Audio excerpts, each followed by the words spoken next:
Okay, allow me to welcome all your attendants again and our distinguished guest, especially the Honorable Mr.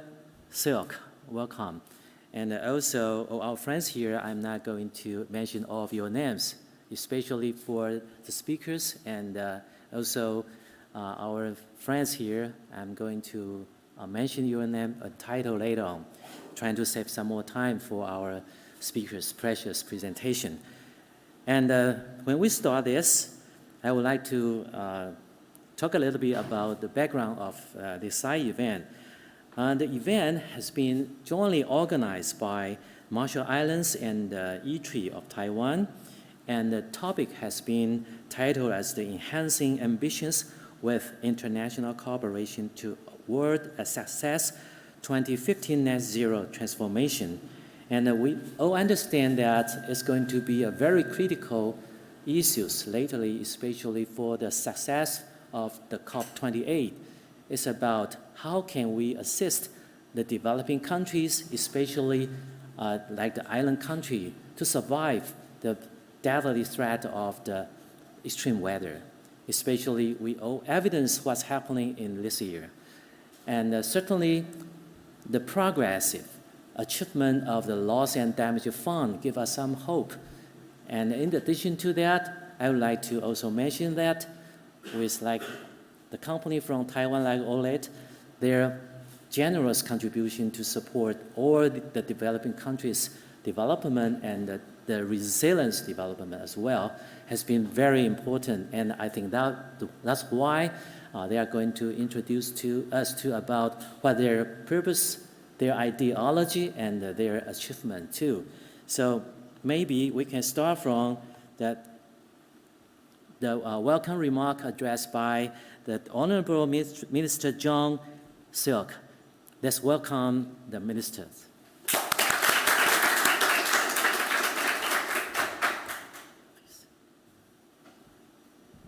Thank you. I will be very brief, but let me reiterate our welcome as a co-host with the National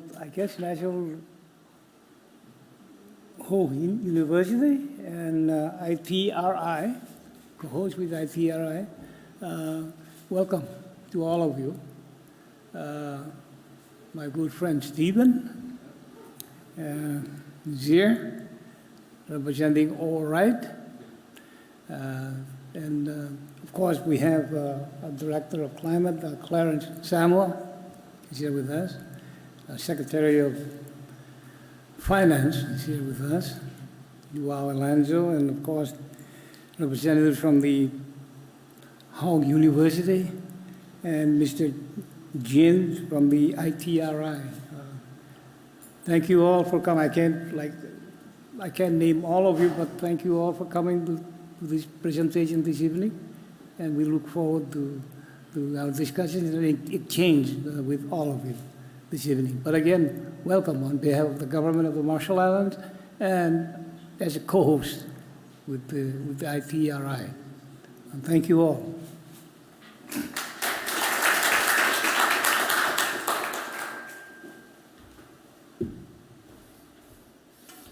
Well, thank you, Honorable Mr. Silk. And next, I would like to invite Mr. Ge from OLED. So you can have the floor, and I know you are going to introduce us about a short video program, right? So maybe let's put on the screen first, and then invite you over. So please, roll on.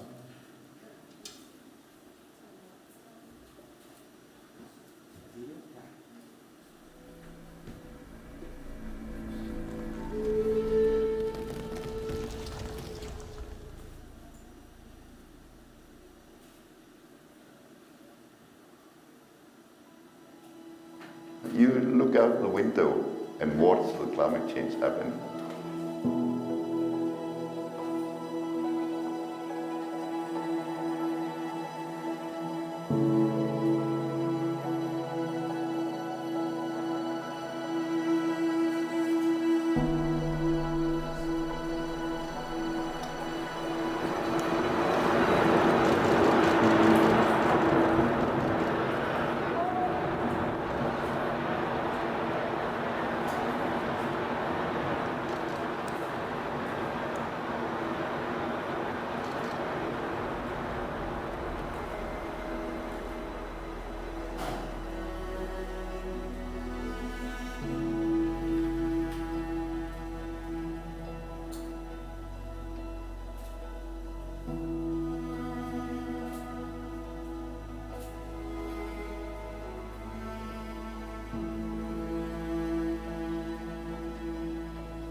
melting of the glaciers is anticipated to cause a 7-meter sea level rise.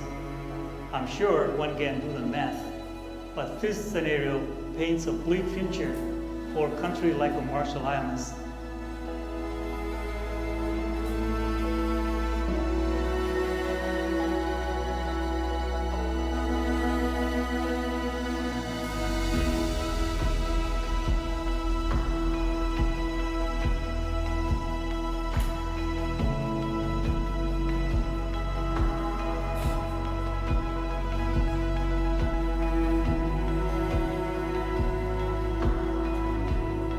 Every time I notice that at 12 o'clock lunchtime, the island is getting hotter and hotter by the day.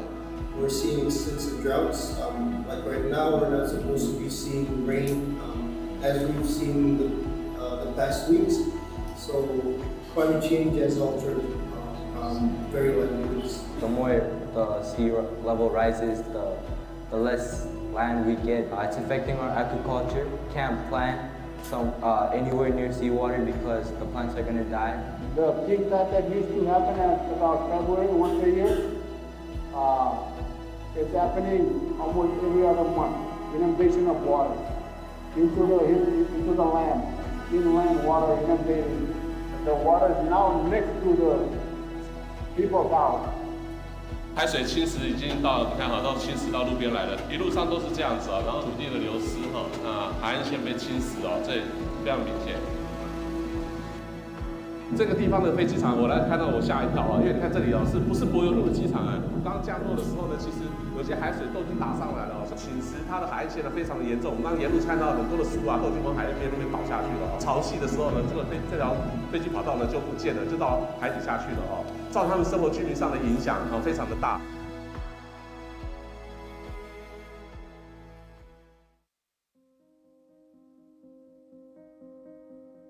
And maybe it's because of climate change, I don't know.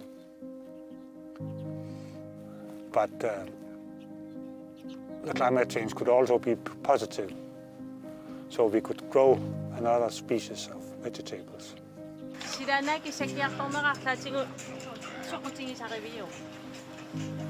No. The habits, it's not about climate. Forget all about climate. Because it's small peaks. So climate change is always a bad thing? No. No. In South Greenland it's good because we are growing, agriculture is getting warmer down there, and sheep farmers are using that.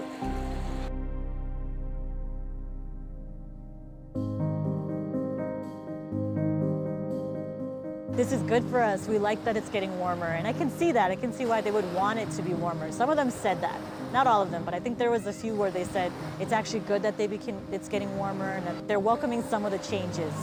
But, you know, what's good for them is devastating for us. What might seem positive, getting warmer, not being as cold, is actually going to impact our entire livelihoods. I know the position, especially further south or the very south of Greenland, that farmers would claim that the crops are growing faster. They get more to feed the animals with grass and stuff like that. But it seems like it's like peeing in your pants. that it warms for a little while and then it gets cold again. If not, we are able to hunt. That's what we live off. We live off fishing. We live by the ice, with the ice. If it disappears totally, who are we then?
there is something wrong, we have to move,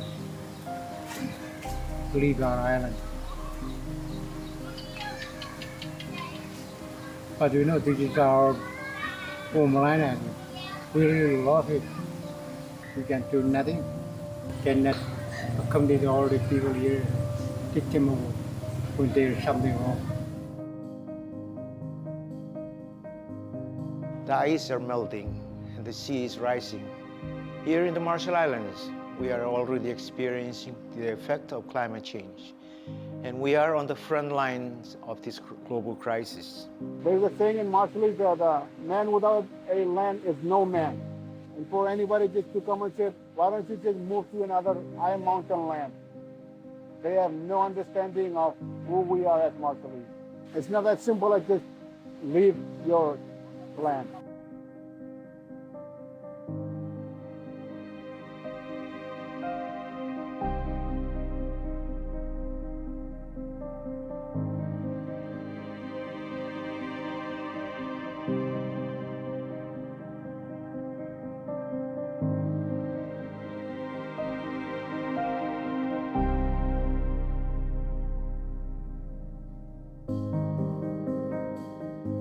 아마도 아리상nok 이마저 너트는 오시면 공막술nok 하는 게다.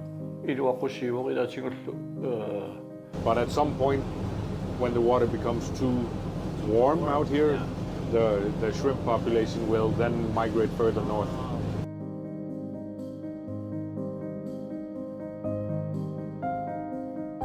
We're noticing a huge amount of significant decline in the fish.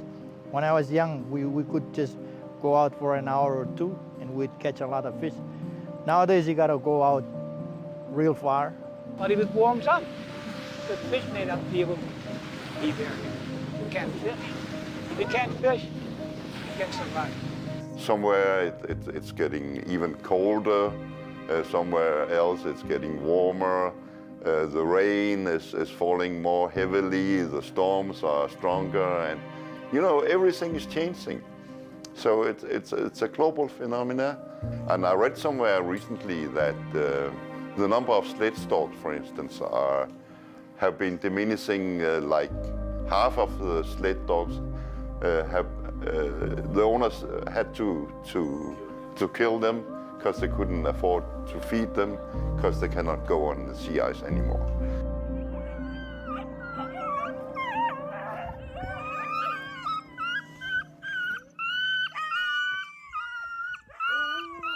The world will not end. If we get climate change, it will be a new situation. But we will not all die, and the earth will not end. It will just be another one. And it's very important that the young people do not panic and say, oh, now everything stops. No, we have to take the challenge to think, to adapt, and to cut back on emissions in a sensible way. But take it easy. Don't panic. And the last 3 IPCC reports have been pretty conclusive in saying it's CO2, we need to lower CO2, it's CO2, we need to lower CO2, it's CO2, we need to lower CO2. I don't think writing more scientific papers is the best way to address this problem. You could hire 1,000 glaciologists and the ice sheet will still melt at the same rate. All we can do is diagnose the scale of the problem. So I think the most important task facing us right now on the climate action is educating people and educating the people in charge or educating the people who aren't in charge to tell the people who are in charge what to do. Trying to wrap that up for people in a way that they can digest in between the other things they have going on in their lives. I mean, looking after the kids, looking after the parents, doing their job at work, maybe having a hobby, seeing their friends, and then caring for climate 1%, 2%, maybe 5% of the time.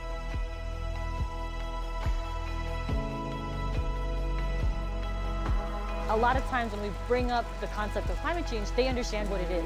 They know what climate change is, but they don't necessarily understand what causes it. And so there's a lot of misinformation about who causes climate change. And so some of the education we've had to do is to teach people that actually international organizing and international advocacy is necessary for the climate crisis, for the Marshallese people. Generally in all of the countries about the climate change that is happening now. Because after all, climate change is under children's rights. Every child has the right to live in good conditions. 解冻格陵兰，采访记录团队亲自造访11个城镇，与专家学者、政府官员、当地居民深度访谈。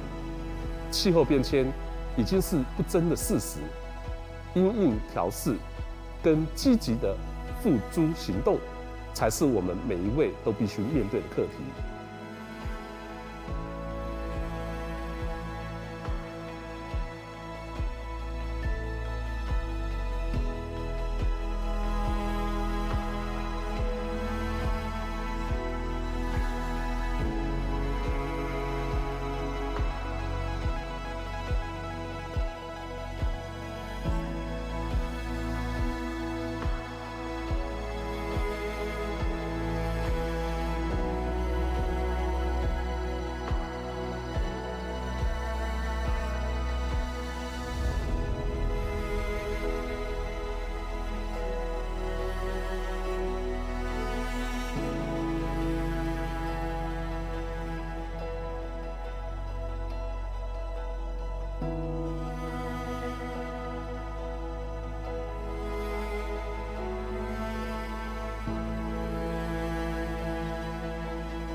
So, melting Greenland, saving the Iceland is so touching, isn't it?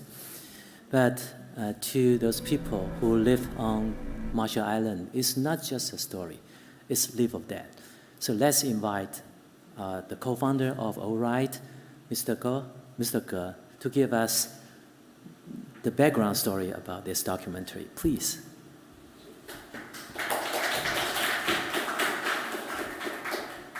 谢谢范老师。Good evening， 有亏有，你好。我用中文来说明一下我拍这一部纪录片。首先呢，我先感谢马绍尔总统，就是Mr. President David Kabua， 还有就是我们的自然资源跟天然资源跟商务部长，就是Minister John Silk。 还有我们的科长 Director Samuel 都在现场。First of all, I would like to thank the Minister of President David Kabua and also President Kabua and Minister John Silk and also Director Samuel Clarence to invite us to Marshall Islands. 可以放我的简报吗？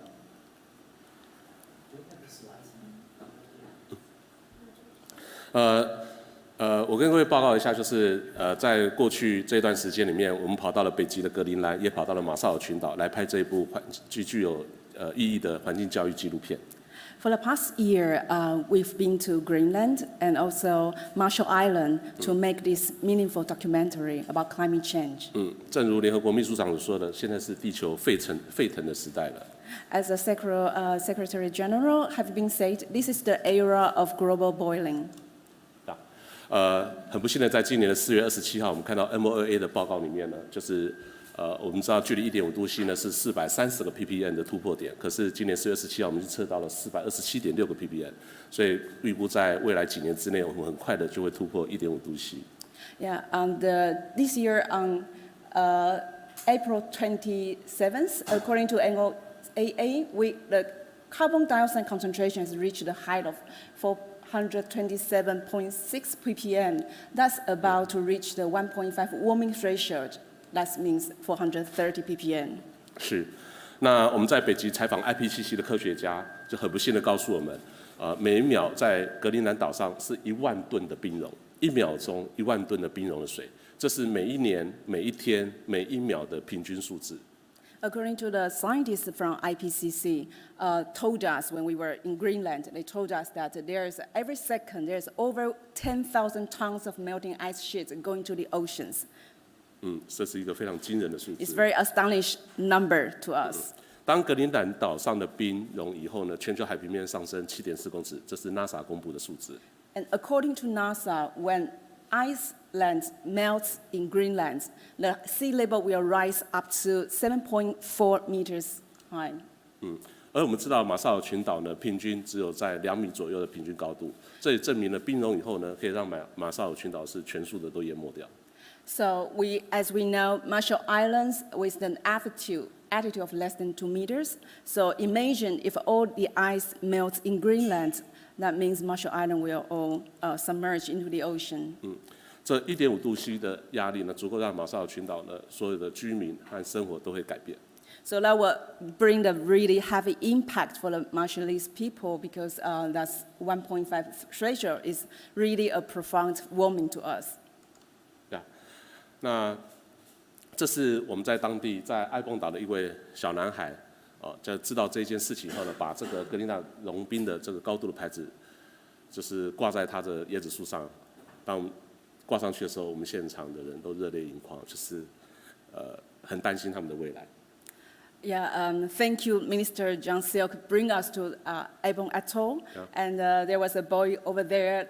He was very brave to take up the signage and climbing the coconut tree and to symbolize how high will the sea level be after the ice melt in Greenland. That when he reached there, we really were all in tears. 一个全球碳排放占比不到7%的一个国家，却承受了全球的碳排放的压力，对他们来讲是非常不公平的。Yeah, it's really like very unjustified because for Marshall Islands, they only produce like only 0.007% of carbon emissions, but they have to face and endure the global emission from the world.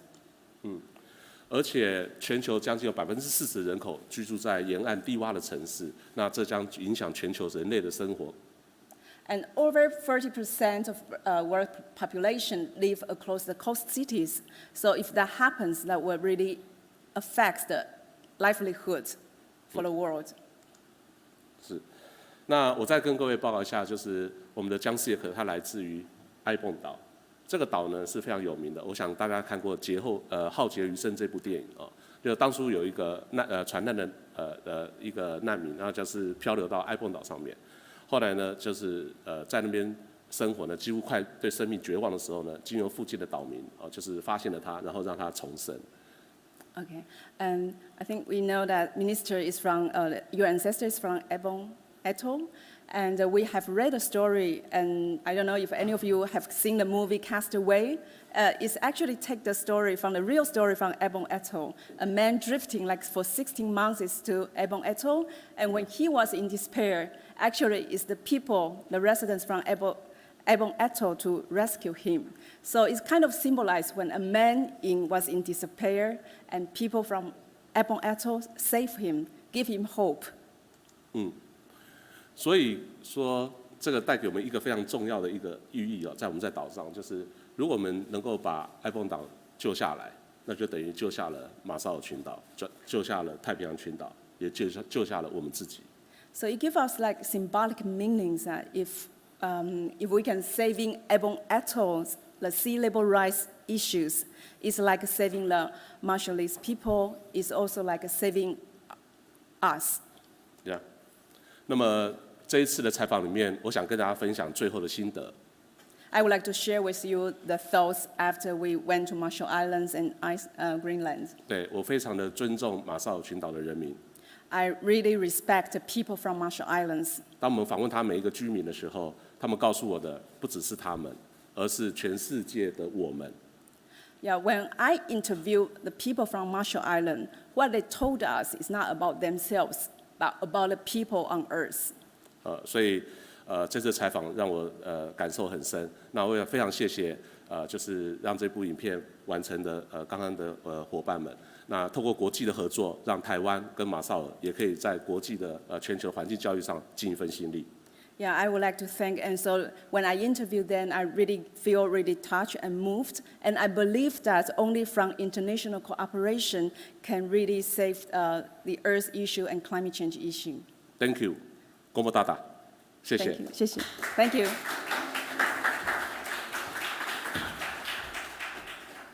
So, Mr. Silk, do you mind to give us some feedbacks on this program? Please.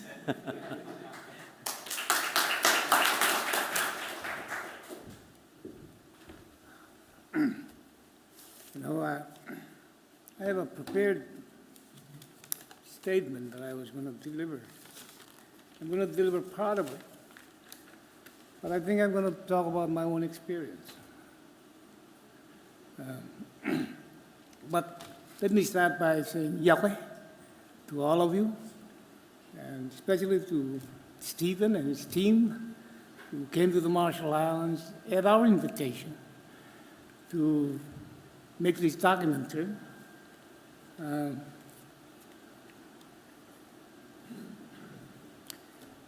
As you will notice, my voice is quivering and tears are dropping down my eyes, and it's because of the story. I am really passionate about the Marshall Islands and climate change. And I'd like to tell the story. I don't know if I told Stephen this story, but a couple of years ago, I and my grandson were sitting outside on the ocean side of my house, and it was a high tide, and the waves keep on coming in over the reef, and then finally my grandson spoke up and said, "Hey, Grandpa, don't you think we ought to move? The waves are really coming in on shore," and they were coming close to my porch. And I said, "Well, where should we move? We have no place to move. We have no higher ground." So that was when he was, he was in third grade. So he's now living with his parents in Hawaii. And so last year, I came to the COP in Egypt. And I passed through Honolulu, visited with him and his parents. And so he asked me, he's a very inquisitive young man. He liked to talk. So he asked me, "Well, Grandpa, where are you going?" And I said, "I'm going to the climate meetings in Egypt." And he said, "Well, will that mean that if you go there, that it's going to solve the problem in the Marshall Islands, in our home?" I said, "Well, you know, it may not solve it now, but the thing is, we have to work towards a solution. And it may not come in my generation, but those that come after us, maybe you, will have to take, maybe I'll have to pass the torch on to you so that you can move forward on this issue." But the point here is that climate change affects everyone, like Stephen was trying to say here. Doesn't matter where you're from, or what island you belong to, or what country you're from. It doesn't matter if you're young or old, or male or female, it does affect everyone in many ways, in different ways. And that's an example of this young man. Now he's in 7th grade. He's in middle school. And so the other issue that really needs to be addressed is because for the Marshall Islands, 1.5 is to keep us alive. Anything above that has been depicted in the video affects the country as a whole. So the question for the Marshall Islands, if we were to work on adaptation, how do we adapt the Marshall Islands in the face of sea level rise and climate change? Because the Marshall Islands it's not just one whole island, it's a combination of many different atolls and islands spread out over 1 million square miles of the ocean, the Pacific Ocean. So if you were to say, okay, let's try to adapt, maybe we ought to save some islands, the decision has to be made. Which islands do you save? And which islands you have to let go? For us, our culture is based on land. Sea and the sea and land are part of us. Generation after generation, we have been born into this culture that respect the sea and the land. And in fact, the Marshall Islands, you inherit your rights to land through your mother. And then we have a word there in the Marshall Islands, we call it Chinililukupu, meaning that your mother is your entitlement, it's you. Without your mother, you're nothing. Because that mother gives you the property the island that you belong to, the land. So, without the land, you're nothing. Your identity is gone, your culture is gone, and probably you will lose your language as well because you have to migrate somewhere else. But the bigger issue for us is how do you decide which islands to adapt, change, and put in seawalls, and which islands you have to let go? It'd be really difficult, and I must say that I'm glad that I won't have to make that decision. Somebody else will have to make that decision, my grandson maybe, or his parents. We have an history in the Marshall Islands of being disposed of our property and land. And so we have learned quite a bit about being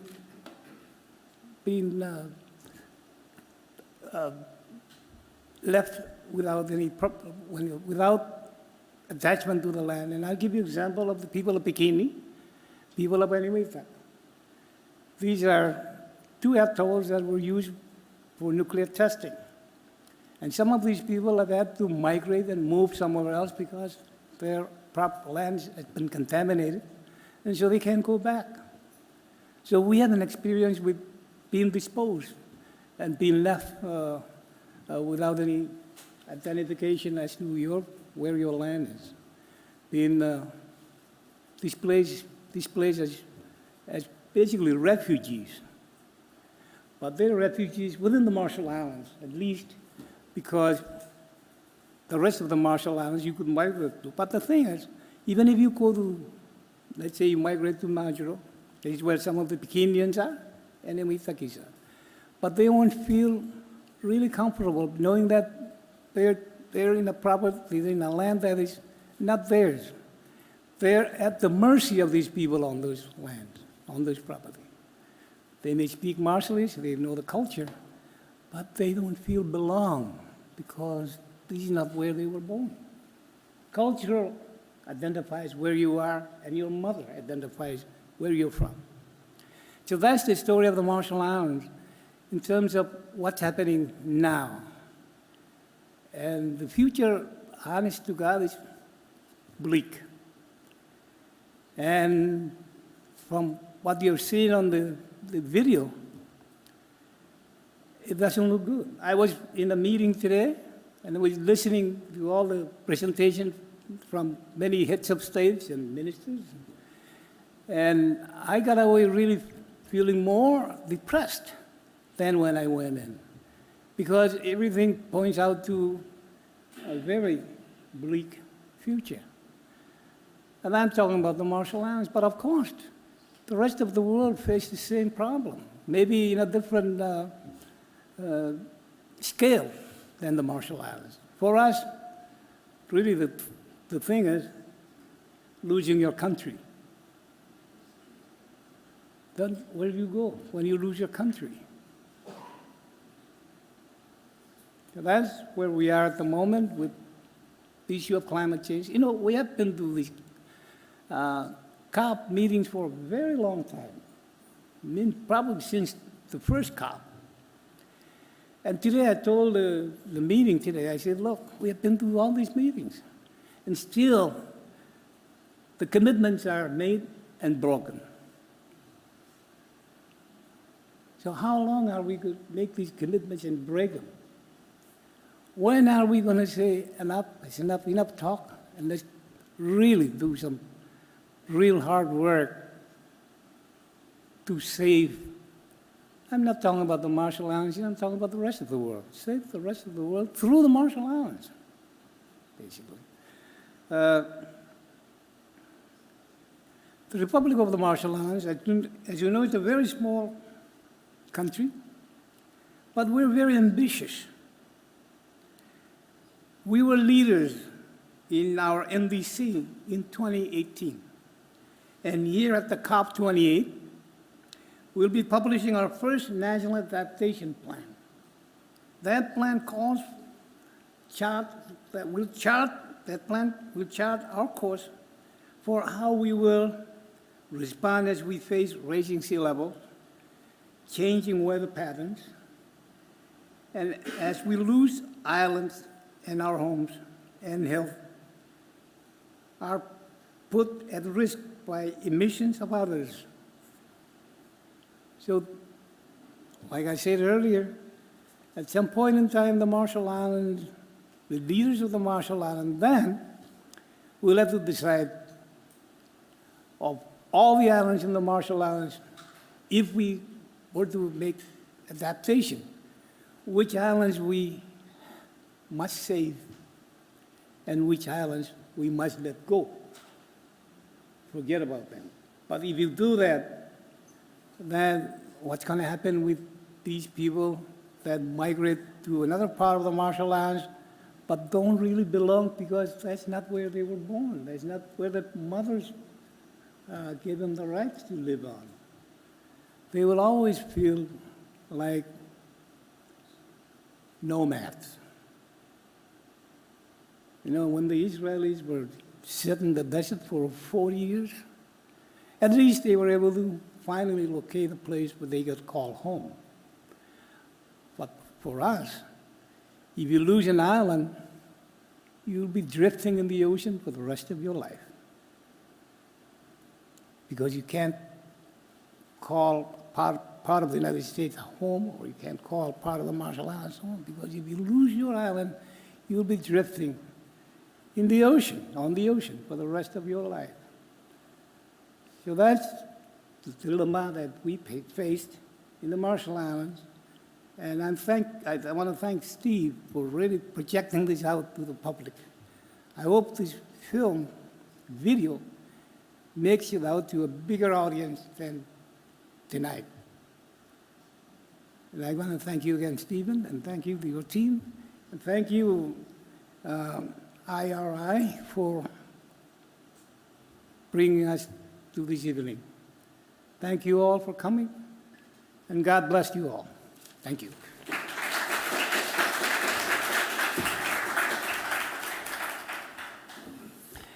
Thank you, Mr. Silk. Yes, your voice, we heard it.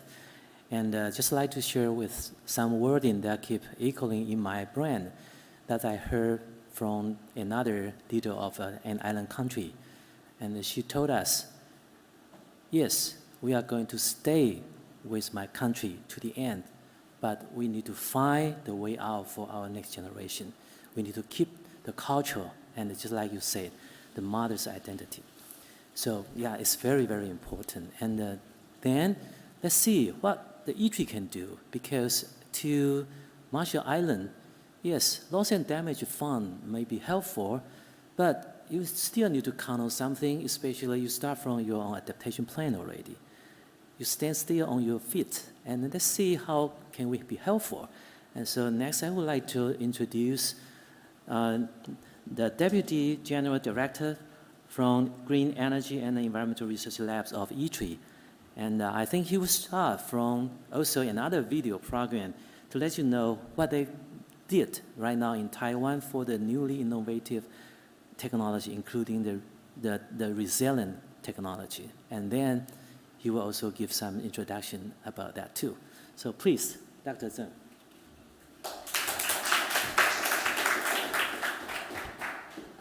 Thank you, Professor Fan. Honorable Mr. Minister Silk, and our speakers today, and also Chairman Ge, and all the participants of today's event. Welcome to this event co-organized by Marshall Islands and Industrial Technology Research Institute, or ITRI, or ITRI, as we used to call it. The Marshall Islands story is really, touching, and I think climate change will affect not only Marshall Islands, but eventually to everyone on this planet. I believe also that the technology breakthroughs will be a crucial part in our effort to combat climate change. And as a leading research institute in Taiwan, ITRI has been devoting into technology research for carbon neutrality for many years. And we have made contributions by transferring those technologies to industries and help them to reduce carbon emission worldwide. And also recently, we initiated several projects working on adaptation technology. Like Professor Fan mentioned, those resilient technology perhaps could help countries like Marshall Islands and many others. And in addition to technology innovations, I think another very important thing in our effort to curtail climate change is international cooperations. So we have to work together.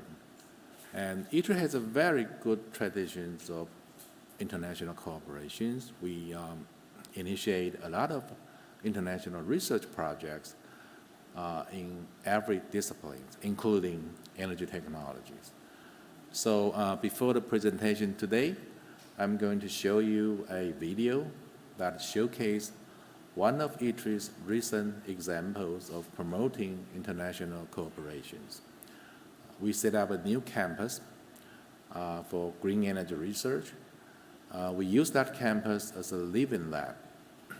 We provide research staff, we provide experimental facilities, we provide infrastructure, and we provide everything to attract international companies to come over and work with ITRI to develop the next generation green energy. So I hope you all enjoy today's event, and I do hope this event will be successful and most importantly be informative to all the participants. So everyone can learn something from today's event, and based on what you have learned, let's take actions.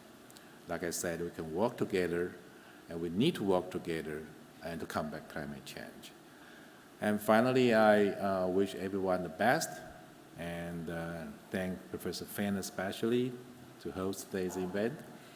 And I also wish you can come over to ITRI to look into our, to check out our campus. It will be great.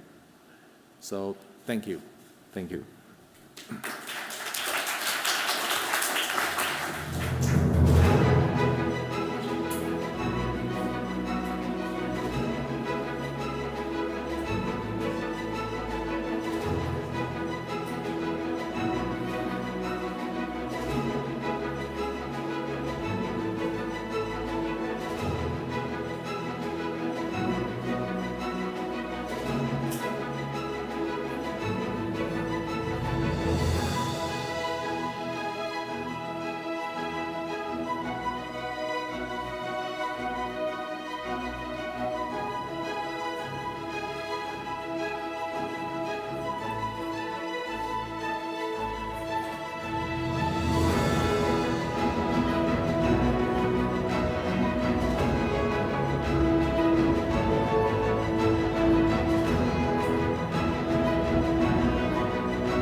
I hope you understand the content of the video because part of it was cut off.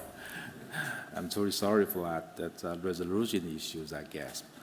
But anyway, we are setting up this campus and attracting a lot of international companies to come over to Taiwan, and so that we can work together for the next generation green energy, which I believe will be crucial in the global carbon reductions. And once again, I would like to thank everyone for coming over, and I'm going to turn this platform. I guess I have to invite Professor Fan once again to host this event, and thank you. Thank you, Dr. Zheng. Well, you see, from these two video programs, we can somehow see quite a contraction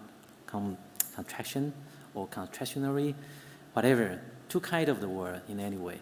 And for this event, I think we try very hard to bring two words can somehow converge together because we are in the one world, in the one planet, and we should learn how to assist each other. And next, I would like to invite three of today's panelists to sit on the stand. First of all, is Dr. Hu Si-yuan, also from ITRI. He's a senior engineer from also the Green Energy and Environmental Research Lab of ITRI. And secondly, I would like to invite Dr.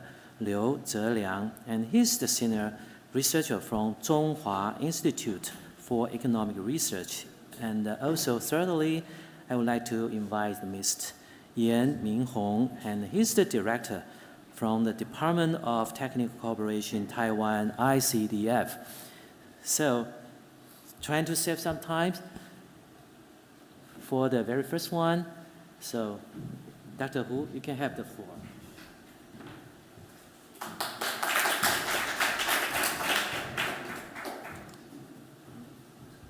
Thank you, Professor Fine.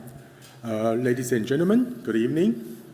And I'm very delighted to be here, and I'd like to take this opportunity to show you how ITRI can support and assist with the development of a new green industry of offshore wind.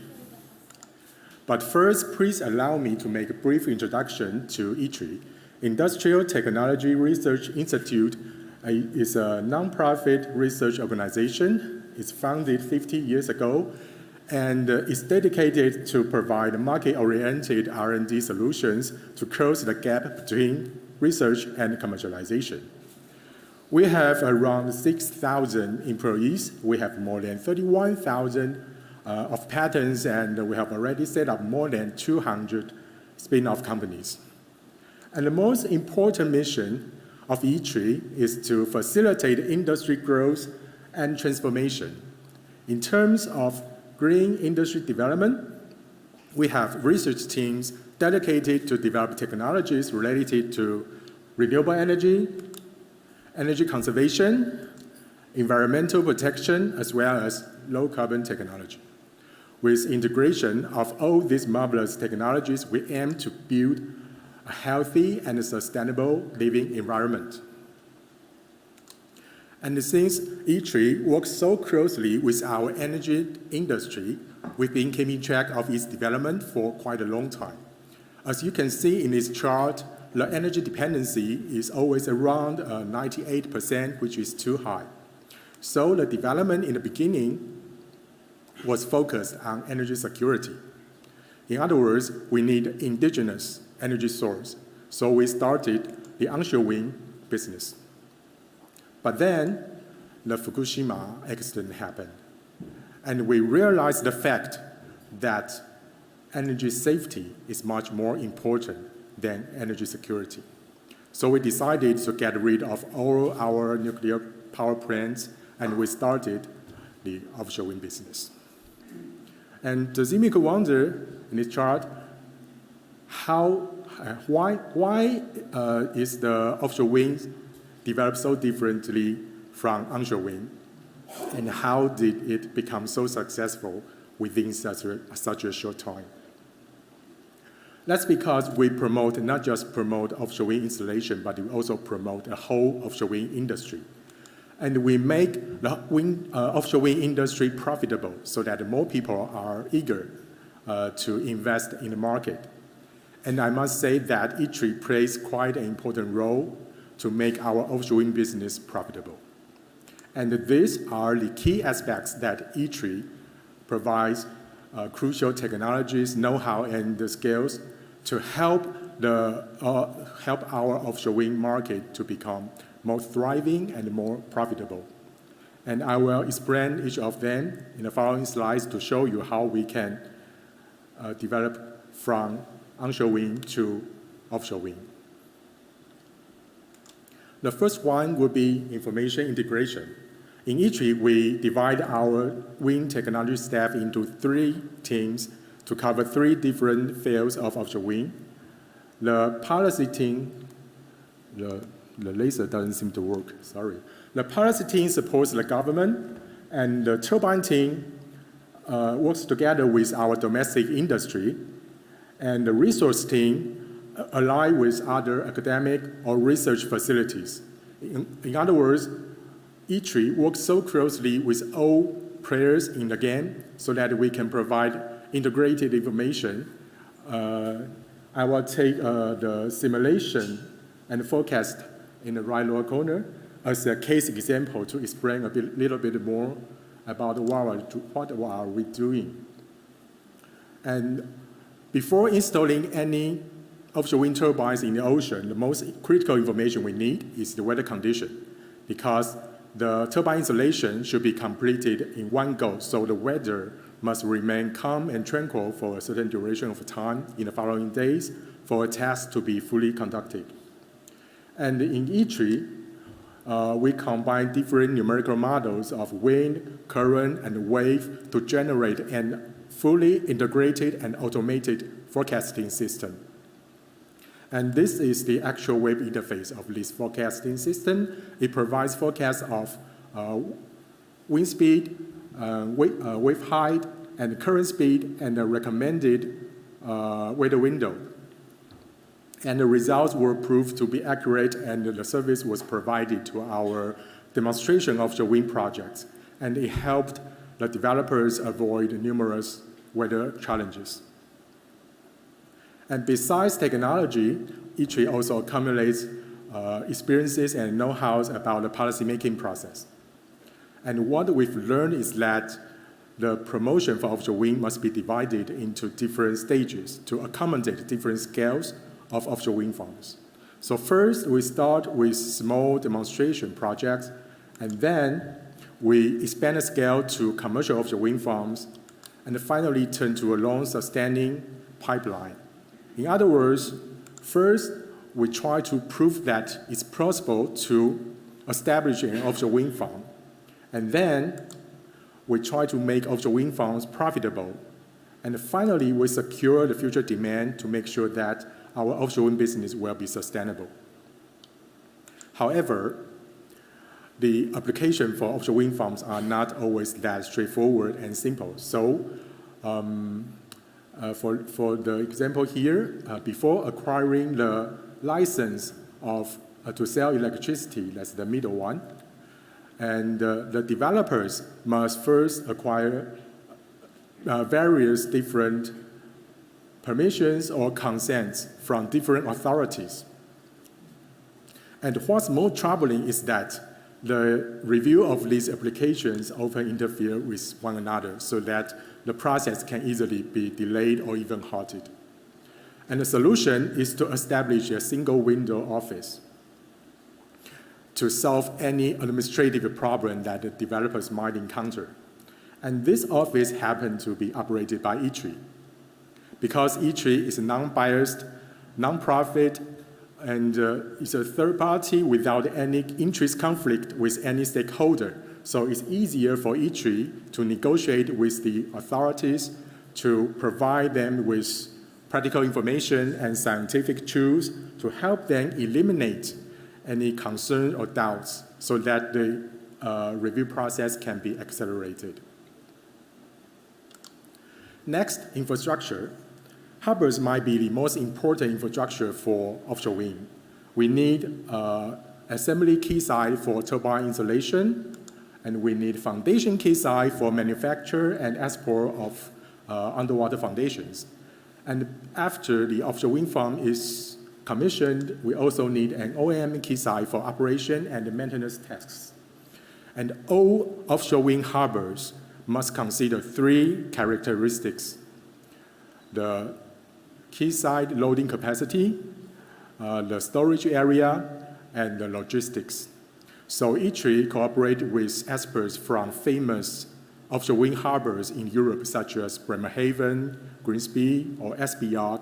We learn about their experiences and know-how of harbor design and harbor transformation so that we can provide suggestions and solutions to our domestic port company to make sure that our future offshore wind quayside will meet the market demand. And also, we have new substations exclusive for offshore wind also established, which is quite important for offshore wind farms. And all this infrastructure you see here, it requires delicate collaboration between the government and the industry. And ITRI is in the best strategic position to provide consultations and services to both sides. And next, ecology. Offshore wind farms must peacefully coexist with marine life, so we need to collect ecological data for comparison before, during, and after the construction of offshore wind farms.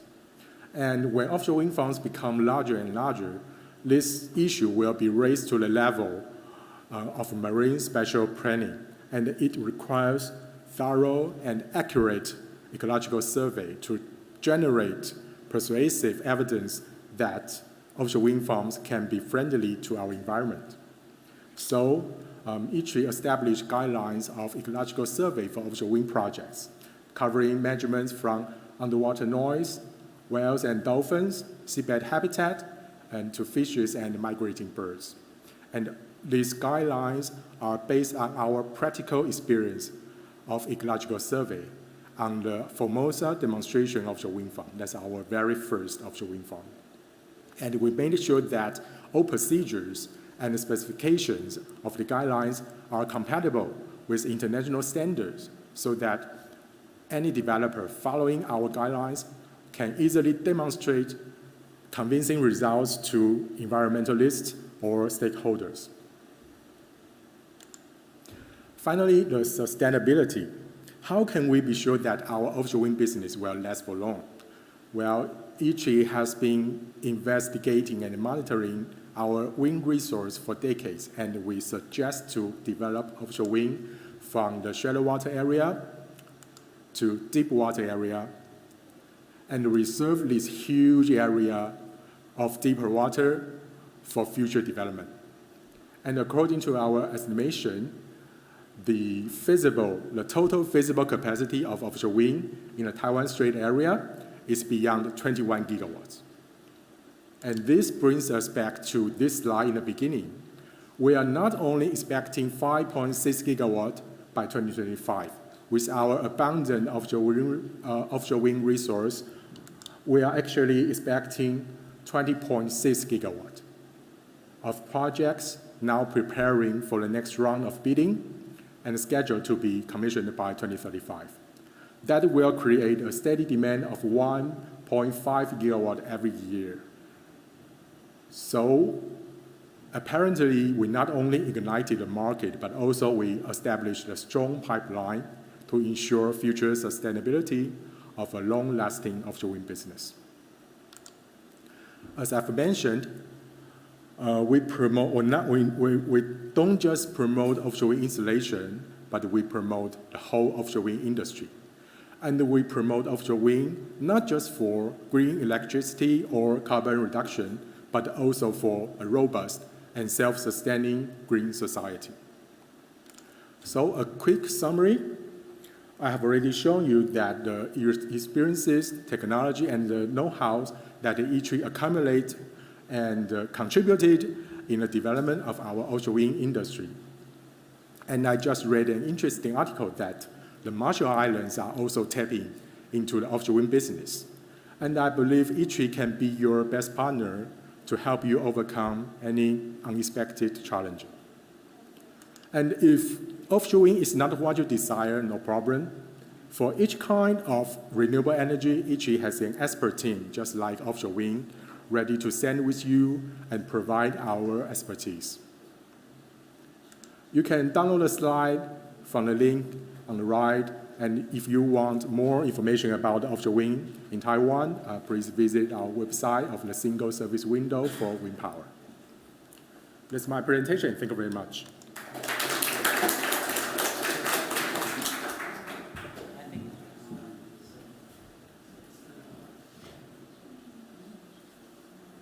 So, you can see that for the Marshall Island, maybe some policies and industry could be helpful. And here, the ITRI mentioned about the pre-warning system. Actually, the system has been highlighted as one of the major issues to be addressed in this COP28. So, it could be beneficial in the near future for the possible collaborations. And I think that the profitability should not be the priority. That's why we have this loss and damage fund funded. Okay, next I would like to invite Dr. Liu from Zhonghua Research Institute. And from case sharing, he's going to tell us about the mutual cooperation of transnational GHG reduction mechanism. Please, Dr. Liu. Okay, thanks, Dr. Fan, and then good evening, everyone. Thanks for your time today. And in the beginning, we saw a very touching video. But we know that the time is for action. So in today's presentation, I want to show action, a cooperated cases, cooperate with the Marshall Island and Taiwan to show how we can do something about the climate change. So today my topic is mutual cooperation of transnational greenhouse gas reduction mechanism.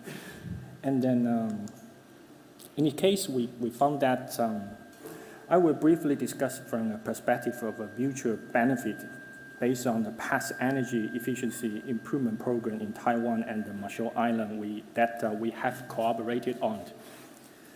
And as we all know that technology and then equipment related to the energy efficiency improvement have already been widely used as a response measure to address the climate change.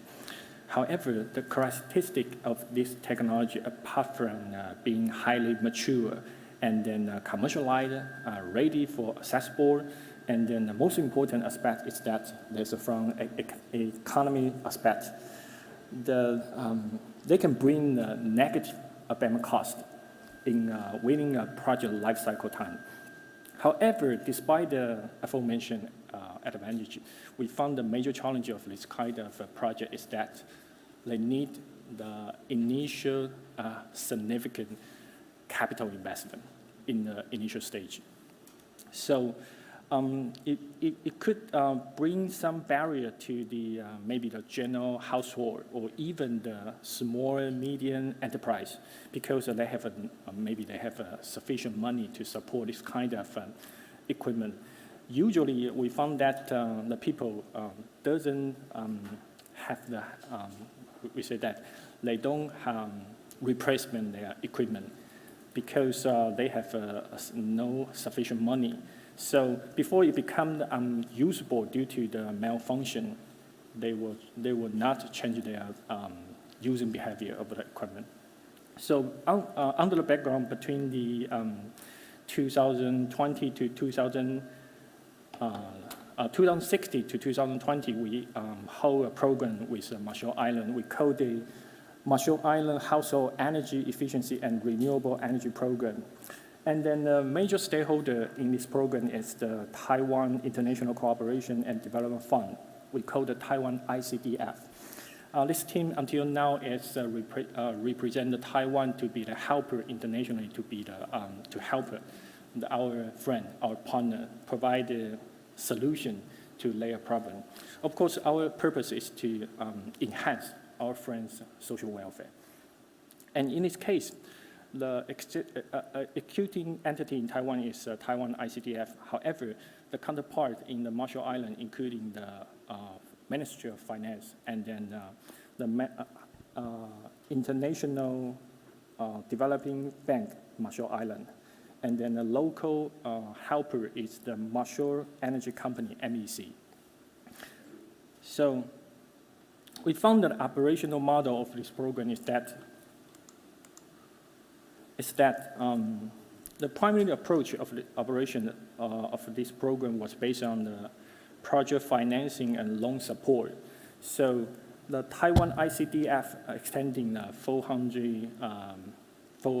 million USD loan to the Ministry of Finance of Marshall Islands, and then just further distributed by the Ministry of Finance to the Marshall Island Development Bank to be for the job of loan for household. And then the Marshall Energy Company just take the responsibility for the technical part. For example, they just helping the energy audit and then helping to replacement the less efficient equipment in the household. So the beneficiary of this program consists of 200 local households. And then this program constructed in 2 phases. In the first phase, it's just apply for the loan. And then in this stage, the MEC, the energy company, will do some energy audit to the applicant to find out that maybe some equipment is less efficient. They will give a suggestion to replace the less efficient equipment. For the second phase, the household seek assistance for the MEC to install the residential solar PV system, thereby reducing the reliance on the fossil fuel-based electricity generation from the main grid. And then we found that, as we know that the addition of energy efficient improvement equipment not only bring the benefit in terms of reducing energy bill for the household. Seems that's an attractive part, most attractive part for the household. However, what's more important is that from the national perspective, we wanted the environmental benefit. For example, we want to achieve some greenhouse gas emission reduction. Of course, this kind of project also brings some co-benefit. For example, if we slow down or decrease the use of electricity generated by the fossil fuel-based power plant, and then we can reduce the air pollution. So we can bring the a healthy benefit, co-benefit from this kind of a project. So this program applied what we are interested in is that we try to calculate how much greenhouse gas emission reduction can be achieved by this program. So we just applied the emission estimation framework outlined by the International Financial Institution for project-level investment. More precisely, we just adapted the methodology recognized or developed by the UNCCC, or we call the CDM, Clean Development Mechanism, such like AMS2E for building energy efficient improvement and the fossil switching measure, and the MAS1D for green connected renewable electricity generation. We follow the methodology, try to calculate the possible emission reduction from this kind of a program.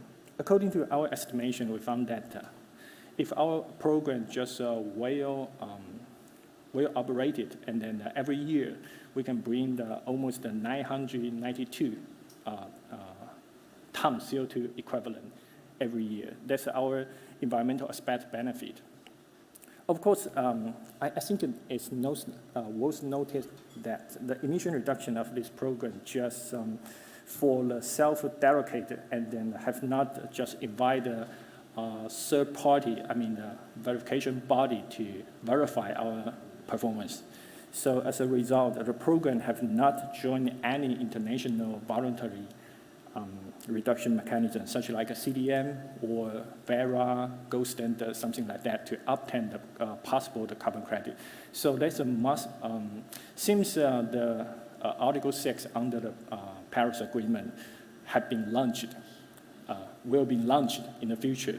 So this kind of project maybe can seek the opportunity to obtain some carbon credit from this kind of project. Okay, at the time, the cooperative program was constructed using a financial support approach. However, as time has progressed, a more maturely beneficial model of international cooperation have emerged. So if we were to envision the cooperating in a different manner based on this case presented in this in today's presentation, it's anticipated it could enhance the mutual benefit within the partnership, bring more incentive to attract even the public sector or even the private sector to join the cooperation. If the cooperative model was to shift to Taiwanese company providing the energy technology, equipment, and service, like the Dr. Hu presented, we have a comprehensive supply chain for the energy efficiency related supply chain. So we can provide good equipment and a good service and with a low cost to solving the problem. So in this case, if the $4 million just do the investment for the Taiwan supply chain, provide such like energy efficient technology or solar PV, something like that. Based on estimation, we found that aside from the 992 ton CO2 emission reduction every year, and then we can stimulate almost $9 million USD production value order in the energy efficient equipment related industry chain, and create approximately 120 possible job opportunity for the industry. What I need to emphasize is that we're just talking about the cooperation model, because even we try to make help, but the pattern or the way to help can be different approach. So if we can increase the more benefit, more incentive for attract the public or private sector to join the partner, we need to tell them what they will obtain from, what is the benefit they join the program. So in summary, today's discussion, we just want to emphasize that in international cooperation project and to addressing the climate change, through the design and selection of a different cooperation model, there is opportunity to enhance the level of mature benefit of both parties involved. In doing so, you will also create more opportunity for public or private sector to enhance in international cooperation to combat the climate change. And then I need to emphasize that the model just not only by medication, because we have another solution for application. So the international cooperation model can be used in the adaptation plan, something like that. Okay, there's my brief sharing today. Thank you for your attention.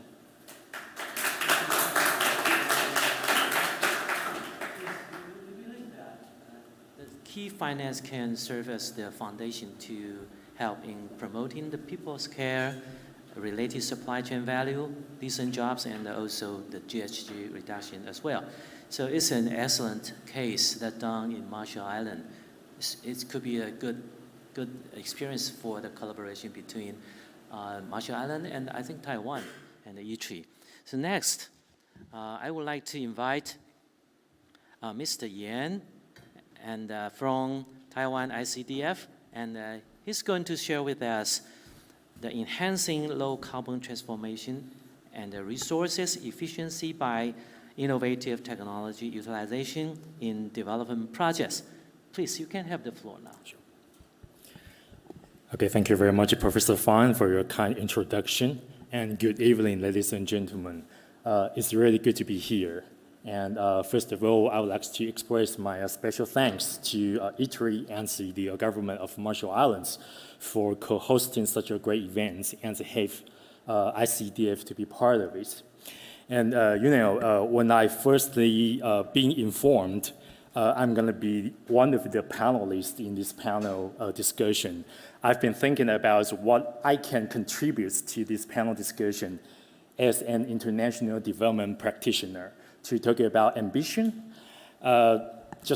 one day it strikes to me that why not talk a bit about our action, our implementation in our partner countries, because the ambition of a net zero transformation can't be just happening overnight. It takes action and small steps to make ambition reality. So today my presentation title is how we use the innovative technology utilization to enhance the low carbon transformation and the resources efficiency in development projects. So this is the outline. I will start with a very brief introduction of TaiwanICDF to give you an overall picture about who we are and what we do. And next, I will share with you some specific areas that, according to our experience, that the appropriate technology utilization could be very helpful in terms of the low carbon transformation and the resources efficiency.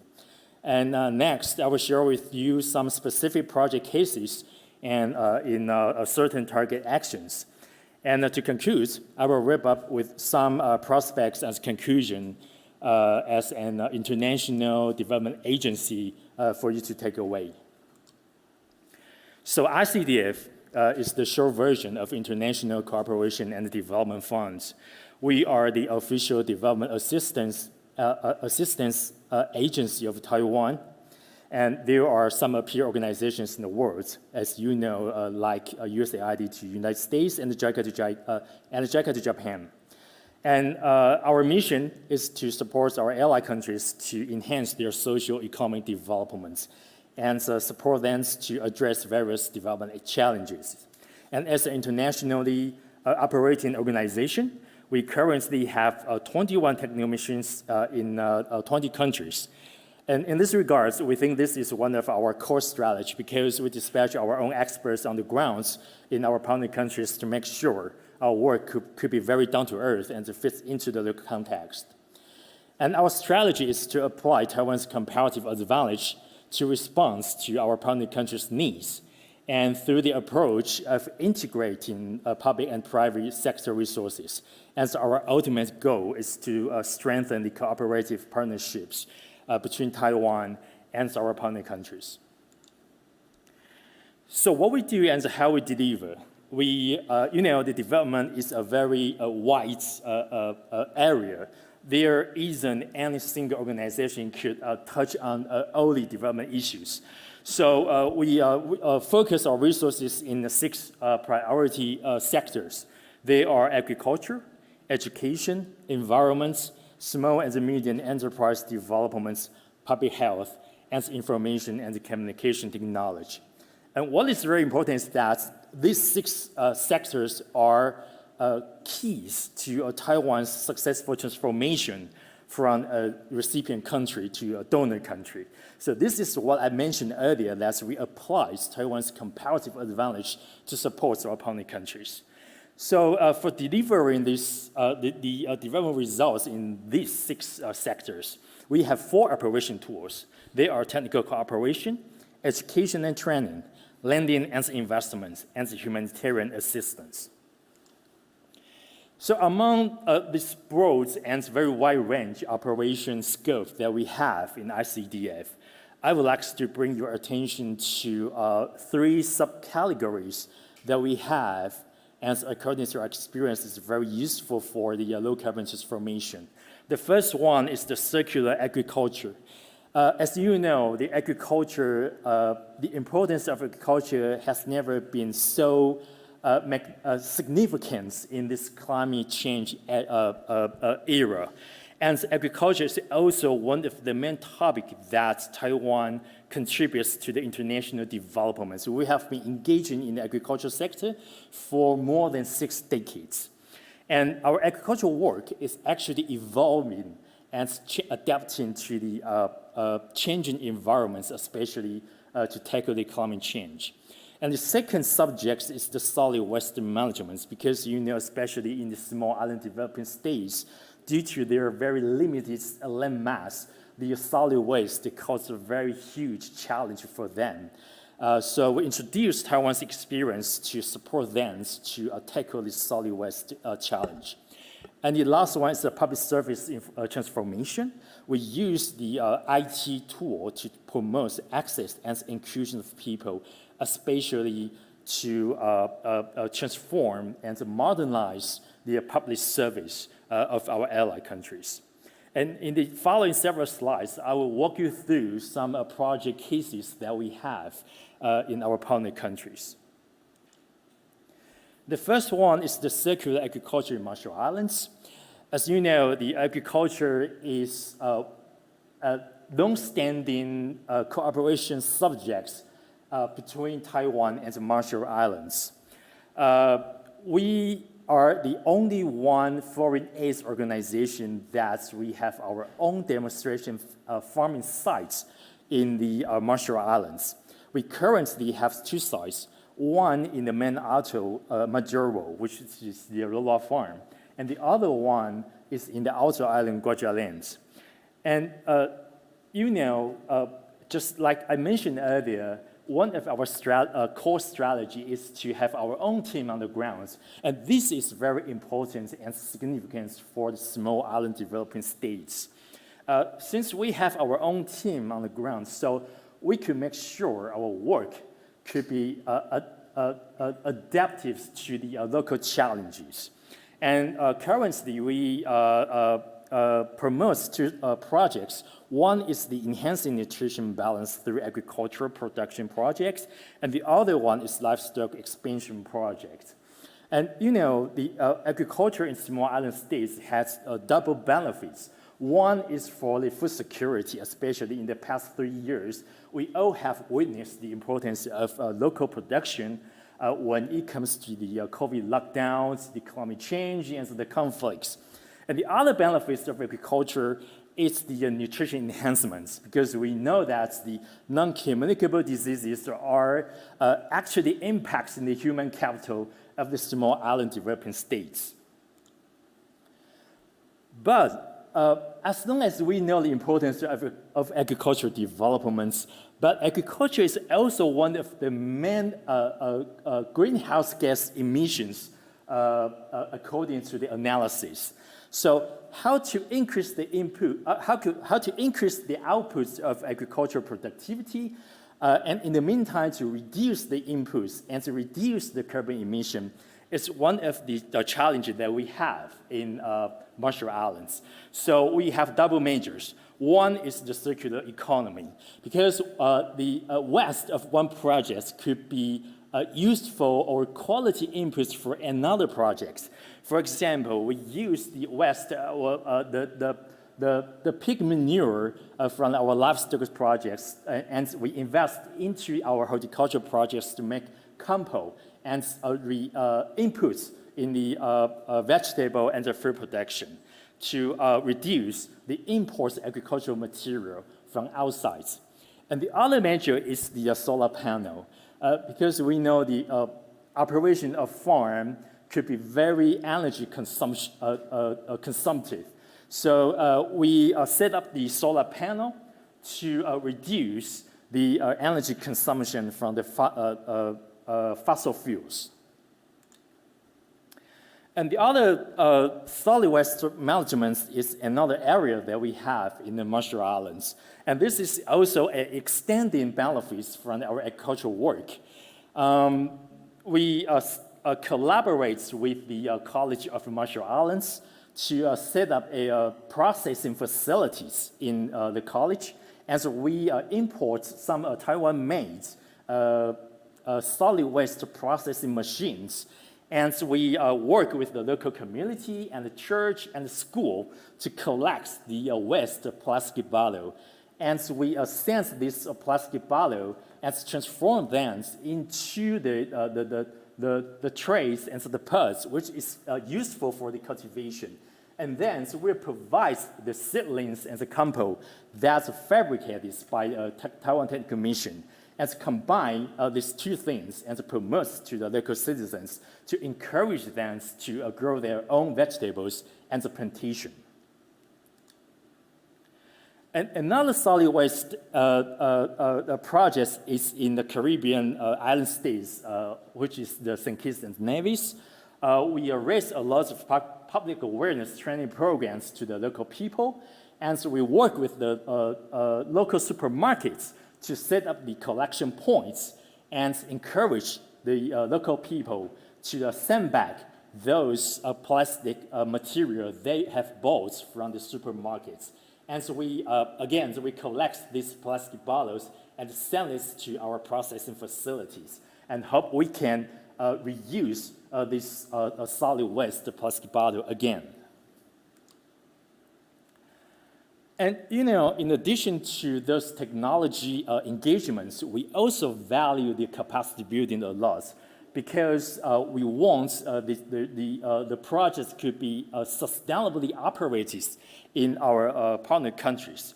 So we carry out a lot of capacity building programs, and every year we held almost 20 training programs, and we host those mid-level technicians or mid-level officers to come to Taiwan and share our Taiwan experience on various subjects. And one thing worth mentioning is that we work with like-minded countries such as USA, United States, to co-organize these training programs and to support our beneficiaries, countries' officers to level up and to learn some advanced and new technology in various development issues. And the last case I would like to introduce is how we use the ICT technology to transform the public service. This is a project case that we have in St. Vincent and the Grenadines in the Caribbean. This is a digital transformation of the bus systems because the minivans is very important. It's a major public transportation for the people in the St. Vincent and the Grenadines. But before our engagements, there is no system approach, and there isn't even no fixed routes for these minivans. So the local people have to spend a lot of time on waiting buses coming. And so we use the ICT technology to set up the smart bus stop in the whole country. And so we also introduced the on-bus units, which calls the OBU, on the minivans. And we collect this information and could predict what time the bus, the minivans, will come to the stop and show it on the smart bus stop. And also, we use those data and information that we collected from the OBU and the bus stop to redesign and optimize the bus routes to long term. Maybe we can, through this optimization of the bus routes, to cut down, to reduce the gasoline consumption. So the last case is the energy efficiency in Marshall Islands. I think my fellow panelist, Dr. Liu, has been give you a very comprehensive information about this project. So I will skip this one and just jump to my conclusions. So just like sure. We have mentioned the importance of technology, but according to our experience as an international development agencies, the technology innovation could not be just replicated from developed countries to developing countries. It needs to be adapted. It needs to be transformed. And the local context is very important in this process information. So it's great to share our work of ICDF with you. And thank you very much for your attention. Well, thank you, Mr. Ye. Sorry to interrupt you. It's grateful that we can learn from what TaiwanICDF has done so far to assist so many countries, and including like circular agriculture, solid waste management, and the public service transportation, especially the IT application.